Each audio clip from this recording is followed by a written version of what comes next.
Praise the Lord. आज है topic प्रातः काल, अर्ली मॉर्निंग जब हम प्रार्थना करते हैं तो क्यों करनी चाहिए और कैसे करनी चाहिए, क्योंकि वो प्रार्थना का एक सबसे अच्छा समय होता है अर्ली मॉर्निंग का, जब हम प्रार्थना कर सकते हैं और करनी चाहिए।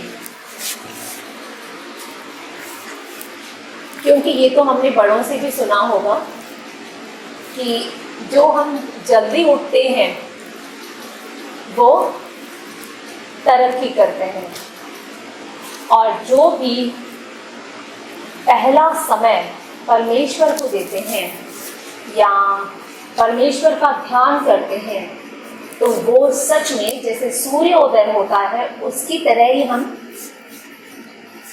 प्रकाशित होते हैं, उतने ही हम आगे बढ़ते हैं। तो इसलिए सुबह का जो समय है वो प्रार्थना के लिए सर्वोत्तम समय है, सबसे उत्तम है, सबसे अच्छा समय है। उसमें पहला पॉइंट है प्रेम का चिन्ह। प्रेम का चिन्ह, जब हम किसी से प्रेम करते हैं तो हम क्या करते हैं? सबसे पहले उससे बात करना चाहते हैं, सबसे पहले उससे मिलना चाहते हैं। तो परमेश्वर, क्या हम उससे प्रेम नहीं करते? और अगर करते हैं तो क्या हमें अपने दिन का पहला समय उसके साथ नहीं बिताना चाहिए? हमें पहला समय उसको देना चाहिए। जब कोई और नहीं, जब संसार की कोई और आवाज नहीं, तब हम परमेश्वर को सुन भी सकते हैं और उसे बता भी सकते हैं जो भी हमारी बातें हैं। लेकिन हम जब पूरे काम करते हुए थक जाते हैं उसके बाद हम कहते हैं कि अब परमेश्वर से प्रार्थना करने बैठते हैं। हमने बचा खुचा समय परमेश्वर को नहीं दिया जाता, वैसे ही बचा खुचा कोई चीज हम परमेश्वर को नहीं देते, या हम जिससे प्यार करते हैं उसको नहीं देते, तो बचा हुआ समय भी हमें परमेश्वर को नहीं देना चाहिए। क्योंकि सबसे उत्तम दान गिना जाता है, और सबसे उत्तम दान क्या होता है? सबसे पहले दिया हुआ, अपनी उपज का पहला दान, पहला हिस्सा, है ना? वैसे ही हमारे दिन का पहला समय हमें परमेश्वर के सामने बैठना चाहिए, परमेश्वर से बात करनी चाहिए। और वो समय कितना शांत होता है, कोई और आवाज नहीं होती है, तब हम परमेश्वर की आवाज को साफ साफ सुन सकते हैं। और परमेश्वर भी हमें सुनना चाहता है। इसको जो अर्ली मॉर्निंग का टाइम होता है, परमेश्वर भी हमसे बात करना चाहता है, हमारी सुनना चाहता है, लेकिन उस वक्त हम गहरी नींद में होते हैं तो हमें परमेश्वर की आवाज नहीं आती। क्योंकि लिखा है जो पहला स्थान देता है या पहला हिस्सा, उपज का पहला हिस्सा देता है, यानी पहला ध्यान, पहला स्थान जब हम परमेश्वर को देते हैं तो सारी वस्तुएं हमें यूं ही मिल जाती हैं। वचन में लिखा है ना, जब तुम स्वर्गीय राज्य की खोज करोगे तो बाकी वस्तुएं तुम्हें मिल जाएंगी, उसके लिए तुम्हें मेहनत नहीं करनी पड़ेगी। दूसरा पॉइंट है प्रतिदिन अनुग्रह और सुरक्षा। हर दिन की सुरक्षा में हर दिन करनी पड़ती है। हम ऐसा नहीं कह सकते आज हमने अपनी सेफ्टी कर ली तो कल हमें अपनी सेफ्टी करने की जरूरत नहीं है। हर दिन जैसे हमारी सुरक्षा जरूरी है, तो सुरक्षा कैसे पॉसिबल है? सुरक्षा पॉसिबल है जब परमेश्वर का अनुग्रह हमारे ऊपर है। अगर परमेश्वर का अनुग्रह हमारे साथ नहीं होगा तो सुरक्षा भी, चाहे हम कितने ही लॉक्स क्यों न लगा लें, चाहे हम कितनी ही एक दरवाजा, दूसरा दरवाजा और तीसरा दरवाजा बंद करके बैठे और लॉक लगा ले, लेकिन जब तक परमेश्वर का अनुग्रह नहीं है तब तक कोई भी सुरक्षा पॉसिबल है ही नहीं। इसलिए जब हर दिन हम परमेश्वर के सामने बैठते हैं, परमेश्वर से बात करते हैं और उसकी सुनते हैं, तो परमेश्वर हम पर अनुग्रह करता है और हमें सुरक्षा प्रदान करता है। सुरक्षा किससे? दो तरह के चोरों से। एक तो संसारिक चोरों से, अगर हम प्रार्थना करने बैठते हैं, पूरा रात अगर गेट खुला हुआ है, मजाल है जो कोई चोर अंदर एंटर भी कर सके, नहीं आ सकता। और दूसरा आत्मिक शत्रु। आत्मिक शत्रु कौन है? शैतान। वो रात को हमारे सपनों में भी अटैक करके जाता है। आपने सुना होगा, रात में सपनों में भी हम पर अटैक करके जाता है। तो अगर हम परमेश्वर की से प्रार्थना करेंगे और उसके साथ समय बिताएंगे, उसका अनुग्रह हमारे ऊपर होगा, तो ये दोनों तरह की सुरक्षा, चारों तरफ की सुरक्षा हमें परमेश्वर देगा और वो हमें शैतान के फंदों से बचाए रखेगा और किसी भी परीक्षा में पड़ने नहीं देगा। आइए एक वचन देखते हैं, रोमियो का 11 अध्याय उसका 16 पद। रोमियो 11 अध्याय उसका 16 पद।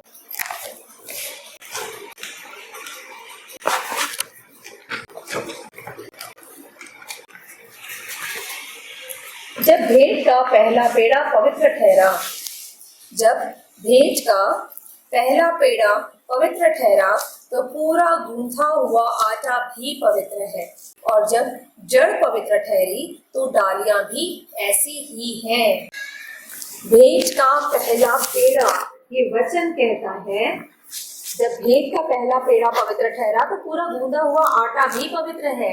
इसका मतलब हमें समय का पहला, दिन का पहला समय हमें परमेश्वर को देंगे तो हमारा पूरा दिन हमारा पवित्र होगा, पूरा दिन हमारा परमेश्वर के अनुग्रह से बीतेगा और हम आनंदित और मगन होंगे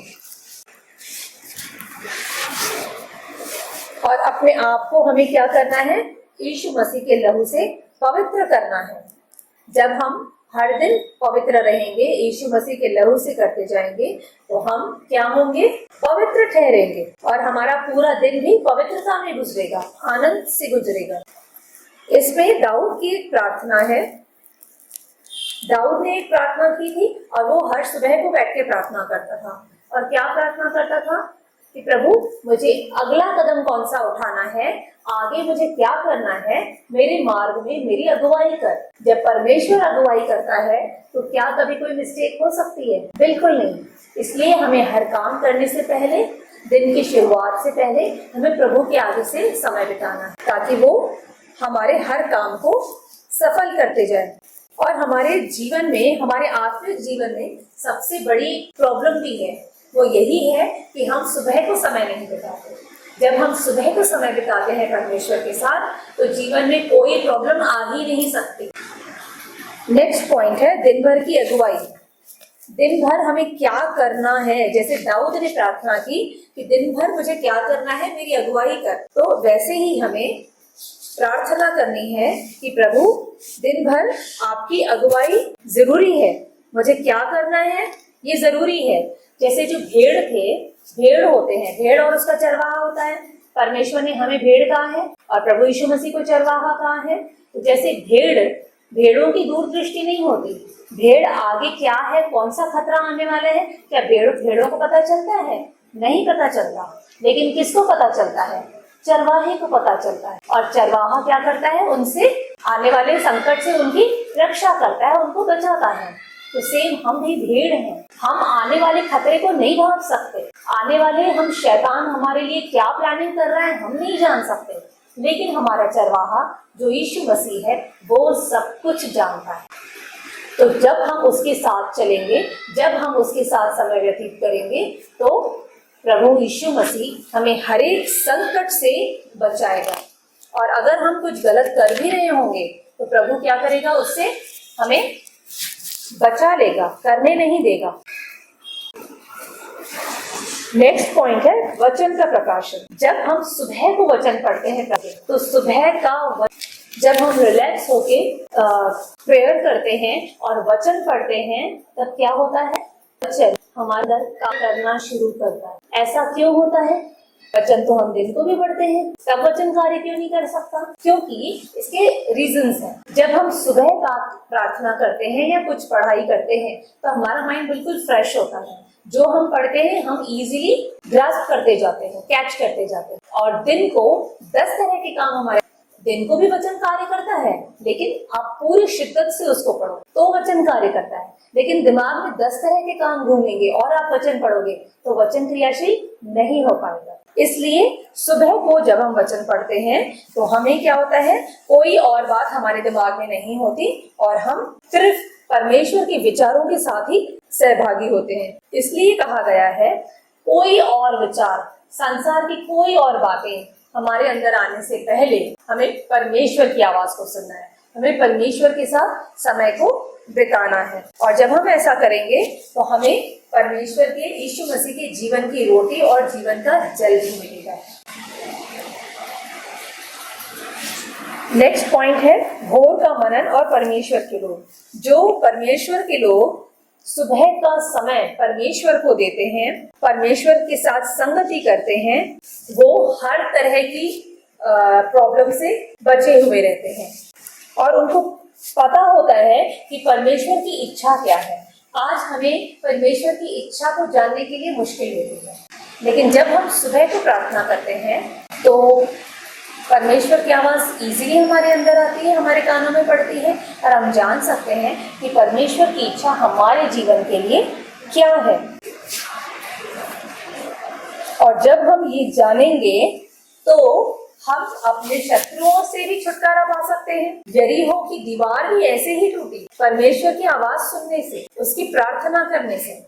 तो हमारे जीवन में, आपके जीवन में जिस भी तरह की यरीहो की दीवार है, वो दीवार भी टूट जाएगी। तब होगा जब हम प्रभु के साथ समय बिताएंगे, जब हम भोर को प्रार्थना करेंगे, अर्ली मॉर्निंग प्रेयर करेंगे और उसकी बातों को सुनेंगे। इसलिए हमें हर दिन सुबह को उठना है, प्रार्थना करनी है और परमेश्वर की आवाज को सुनना है।